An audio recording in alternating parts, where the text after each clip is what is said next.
મહાકાલી માતાજીની આજે આ કરશનપુરા ગામની પવિત્ર ભૂમિ ઉપર માતાજીના માંડવા નિમિત્તે આ સરસ મજાના કાર્યક્રમમાં આપણી વચ્ચે ઉપસ્થિત છે એવા ક્ષત્રિય સેનાના પ્રમુખ ગાંધીનગર દક્ષિણના ધારાસભ્ય ભાઈ શ્રી અલ્પેશભાઈ ઠાકોર, બહુચરાજીના માજી ધારાસભ્ય ભાઈ શ્રી ભરતજી ઠાકોર, આદરણીય ખોડાજી ઠાકોર, ડીકે ઠાકોર, ભુવાજી આદરણીય નાગજીભાઈ, નવલસિંહજી, આદરણીય મનુજી, ભાઈ જીગરભાઈ, રાજુભાઈ, ભાઈ શ્રી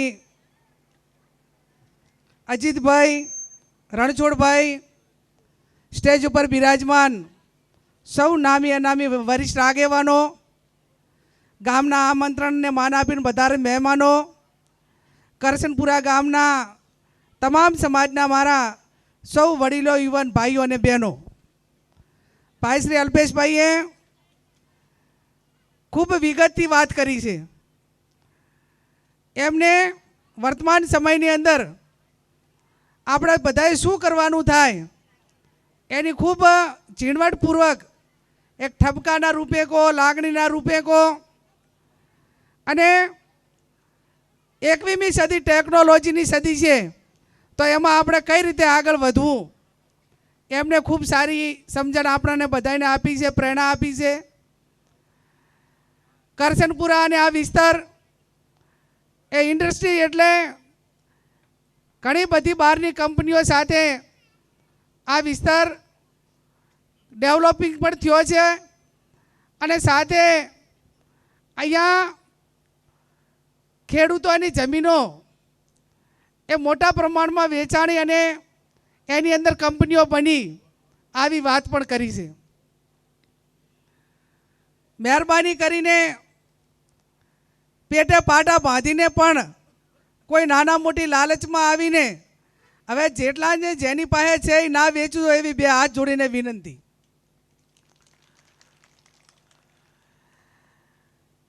ઘણી બધી પ્રકારના નશા હોય, સત્તાનો નશો હોય, સંપત્તિનો નશો હોય, ધાર્મિક નશો હોય, અલગ અલગ અનેક પ્રકારનો નશો હોય, જુગારનો નશો હોય. એમાં આ બધામાં તો સમયને સંજોગે નશાઓ ક્યારેક ક્યારેક ઉતરે, સત્તાનો ઉતરી જાય, લોકો ધારે તો સંપત્તિ પણ બહુ તમે એની પર અભિમાન કરો ને આયોજન ના કરો તો એ પણ લક્ષ્મી પણ જતા રહે, એ નશો પણ ઉતરી જાય. પણ જેને ઘરે આ જુગારનો નશો હોય, જુગારનો નશો, એ નશો ઉતારવો બહુ અઘરો છે. અને એટલા માટે આજથી 5000 વર્ષ પહેલાં મહાભારતમાં ભગવાન કૃષ્ણએ અને આપ સૌને મહાભારતને ગીતાએ આપણાને પ્રેરણા આપી છે કે મહેરબાની કરીને આવનાર પેઢી એ કોઈ જુગારની બદીમાં ના આવતા. એ પાંડવો જેવા પાંડવોએ પણ દ્રૌપદીને દાવમાં મૂક્યા હતા, એ પણ જુગાર હતો. એમ કે જેનો ધર્મપત્નીને જુગારમાં હારી ગયા અને પછી શું ખેલ ખેલાણો એ આપણે આ મહાભારત ઉપરથી આપણાને પ્રેરણા મળે છે કે આ વસ્તુ આ બધી એટલી ખરાબ છે કે આટલી હદ સુધી આ બધીનો નશો આપણાને ઉતરતો નથી. શિક્ષણ એ ખૂબ જરૂરી છે. અહીંયા ઘણા બધા જે કંપનીઓ સાથે ક્યાંક નોકરી માટેની વાત કરે તો એમાં કોઈ આપણો ઇલેક્ટ્રિક એન્જિનિયર ના હોય, કોઈ સિવિલ એન્જિનિયર ના હોય, કે એટલે એક પ્રકારનું સ્કિલ જોઈએ. જે કંપનીની અંદર ડિમાન્ડ હોય એ ડિમાન્ડ પૈકીના આ વિસ્તારની અંદર યુવાનો એ નથી મળતા ને એના કારણે બહારના લોકો એ ઊંચો પગાર લે અને આપણા લોકોને કંઈક નાના મોટી સિક્યુરિટીની નોકરી મળે કે નાના મોટું ચોકિયાતની કે એનાથી બીજી કોઈ નોકરીઓ આ વિસ્તારના લોકોને એજ્યુકેશન શિક્ષણ ન હોવાના કારણે મળતી નથી. હું અભિનંદન આપું છું. મને સમાચાર મળ્યા કે એક ગામની અંદર એક મામલતદાર છે તો એ પરિવારને અને સમાજને બધાને ખૂબ ખૂબ અભિનંદન આપવા પડે કે આવા ગામની અંદર પણ એક મામલતદાર સુધી પહોંચ્યા. એ પરિવારને ગામને હું ખૂબ ખૂબ મામલતદાર છે એમને પણ ખૂબ ખૂબ અભિનંદન આપું છું. અહીંયા ચૂંટણીઓ આવે ને જાય, પણ ભાઈએ ખૂબ સારી વાત કરી કે ગામની અંદર સંપની ભાવના રાખવી હોય, ભાઈચારાની ભાવના રાખવી હોય તો નાની મોટી ચૂંટણીઓ, સરપંચની આ ચૂંટણીઓ છે એ બિનરીફ થાય એવું કરજો. નહીંતર એક જણો ચૂંટણી લડ્યો હોય, 2-3 જણા ચૂંટણી લડ્યા હોય, એમાં જીતે એક અને બાકીના 3 છે એ તમારે 5 વર્ષ સુધી તમે ના આપ્યા ને તમે ના આપ્યા ને તમે ના આપ્યા. એને બદલે ભાઈચારાની જે ભાવના હોય, એની જે પ્રેરણા આપણે લેવાની હોય એ ક્યાંક ને ક્યાંક તૂટે છે. અને એટલે ગામની અંદર જે ચૂંટણી થાય, બિનરીફ થાય, એ આ વર્તમાન સમયની ખૂબ મોટી માગણી છે. અને ચૂંટણી આવે એટલે તમામ પ્રકારની બદીઓ, ચવાણા, દારૂ, પૈસા, તમે જુઓ તો તમામ પ્રકારની બદીઓ એ ક્યાંક ને ક્યાંક ચૂંટણીઓની અંદર પણ આવતી હોય છે. અને એના કારણે જે લાંબા સમય સુધી એ યુવાનોને, વિસ્તારને અને ગામને એનું શોષવું પડતું હોય છે. એમને કીધું કે આ ગામ એ રબારી સમાજ હોય, દલિત સમાજ હોય, ઠાકોર સમાજ હોય, બીજા પણ નાના મોટા સમાજો હોય, આ સમાજોને ભાઈચારાની ભાવના માટેની વાત કરી. અને મોટા સમાજ એ નાના સમાજને સાચવવા માટેની જવાબદારી એ મોટા સમાજોની છે. આજે આપણી સંસ્કૃતિ રહી છે, આપણી પરંપરા રહી છે કે ગામની અંદર એક વાલ્મીકી સમાજમાંથી કોઈ બહાર આપણે દીકરીના લગ્ન કરેલા હોય અને એનો ભાણિયો ગામની અંદર આવે ને તો એ દલિત સમાજ હોય, ઠાકોર સમાજ હોય કે રબારી સમાજ હોય, એને ભાણિયા તરીકે બધાય નવાજે છે. એ આપણી આજે પણ સંસ્કૃતિ રહી છે. અને સંસ્કૃતિ શા માટે રહી કે આપણી ભાઈચારાની ભાવના ગામડાની અંદર આજે પણ સાચવાઈ રહી છે. ત્યારે હું માતાજીને પ્રાર્થના કરું, મા સગત માતાને પ્રાર્થના કરું કે આ ગામમાં ભાઈચારાની ભાવના રહે, તમામ લોકો વ્યસનોથી દૂર રહે. અને જે રીતે બનાસકાંઠા હોય, પાટણ હોય, ત્યાં આ વખતે 2 મહિનાની અંદર જે સમાજે, ઠાકોર સમાજે 4/1/2026ના રોજ બંધારણ કર્યું, એના પછી બાકીના 8 સમાજે કર્યું. દલિત સમાજે કર્યું, રબારી સમાજે કર્યું, જાગીરદાર સમાજે, એવા અલગ અલગ 8 સમાજે સામાજિક જે પ્રસંગો છે એની અંદર કઈ રીતે સમરસતા આવે, કઈ રીતે ભાઈચારાની ભાવના આવે અને કઈ રીતે ખર્ચા ઓછા થાય, એના માટે કરીને જે બંધારણ બનાવ્યું. અને એમાં હમણાં છેલ્લા 2 મહિનાની અંદર અમે ઠાકોર સમાજનું ખાલી ગણિત ગણ્યું તો બનાસકાંઠાની અંદર 1000 લગ્ન એ 18 તાલુકાની અંદર થયા સર્વે પ્રમાણે. અને 18 લગ્નની અંદર ઓછામાં ઓછો મિનિમમ ખર્ચો એ 5 લાખનો ફાયદો ગણ્યા ને તો 1000 લગ્નની અંદર એ 50 કરોડનો ફાયદો એ એકલા એક ઠાકોર સમાજને થયો. આવા તમામ સમાજોને લાખો કરોડો રૂપિયાનો ફાયદો થયો.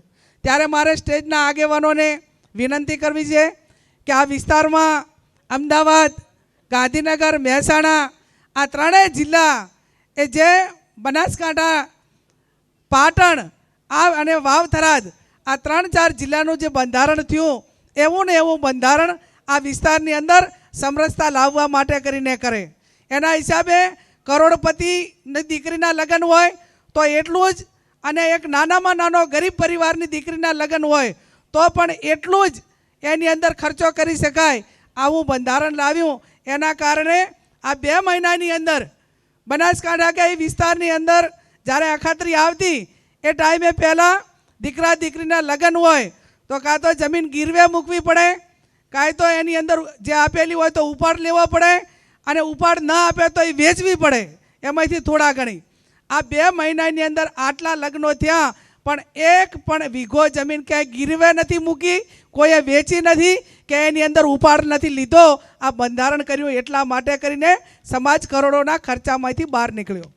ત્યારે આવનાર સમયની અંદર આ વિસ્તારમાં જે મેં કીધું એમ બંધારણ માટેની એક ઝુંબેશ ઉપડે અને ચૂંટણીઓ આવે ને જાય.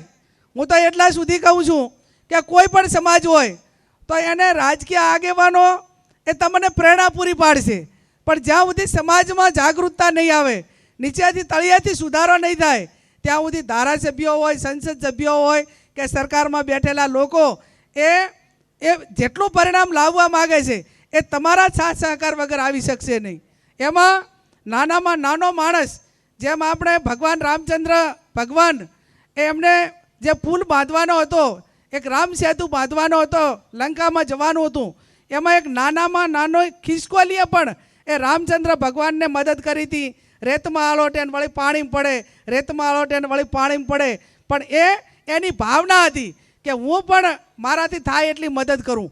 એમ કોઈ પણ સમાજ હોય, કોઈ પણ વિસ્તાર હોય, કોઈ પણ ગામ હોય, એમાં નાનામાં નાનું માણસ એ જેટલી એના યથાશક્તિ મદદ કરે તો જ એ કાર્યની અંદર આપણે પરિપૂર્ણ થઈને પરિણામ લાવી શકતા હોઈએ છીએ. ત્યારે વિશેષ ના કહેતા આજે ખરેખર અભિનંદન આપું છું, આભાર માનું છું નવલસિંહનો ને એમને બધાયનો.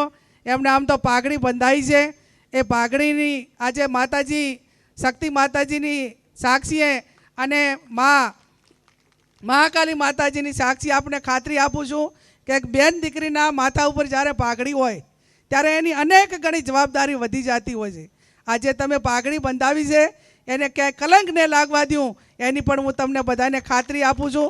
મારી બેન દીકરીઓ, મારી બહેનો બેઠી છે, મહિલાઓ બેઠી છે, એમને પણ વિનંતી કરું છું કે આ સમાજે પાઘડી બંધાવી હોય, ગામે પાઘડી બંધાવી, આ એક જ્ઞાની બેનને નથી બંધાવી, આ તમારા બધાના ભરોસે પાઘડી મને બંધાવી છે. અને આ તમામ સમાજની બેન દીકરીઓ એ આ ગામની આબરૂને ક્યાંય આંચ ના આવે એ આ પાઘડીની લાજ તમે બધા રાખજો એવી પણ હું તમને બધાને વિનંતી કરું છું. આવનાર સમયની અંદર દીકરીઓ, મહિલાઓ એક પુરુષ સમોવડી થાય, ધંધા રોજગારમાં આગળ વધે, શિક્ષણમાં આગળ વધે અને સમાજના કુરિવાજોમાં અગ્રેસિવ રહીને જે સમાજના આગેવાનો કામ કરે એને સાથ સહકાર આપે એવી પણ વિનંતી કરું છું. ફરી અહીંયા ખૂબ ભવ્ય સન્માન કર્યું, તમારા બધા વડીલોના દર્શન કરવાનો મોકો મળ્યો અને તમને બધાને ખાતરી આપીએ છીએ કે ચૂંટણીઓ હોય ટાણે ભાજપ ને કોંગ્રેસ જે થવું હોય થાય, પણ સમાજનું કામ હોય, આમ જનતાનું કામ હોય, જનહિતના કાર્યો હોય તો બધા એક સ્ટેજ ઉપર આવી અને ભાજપની અને કોંગ્રેસની કોઈ પાર્ટીની વાત નહીં કરીએ પણ લોકહિતની, લોકોના હિત માટેની વાત કરશું.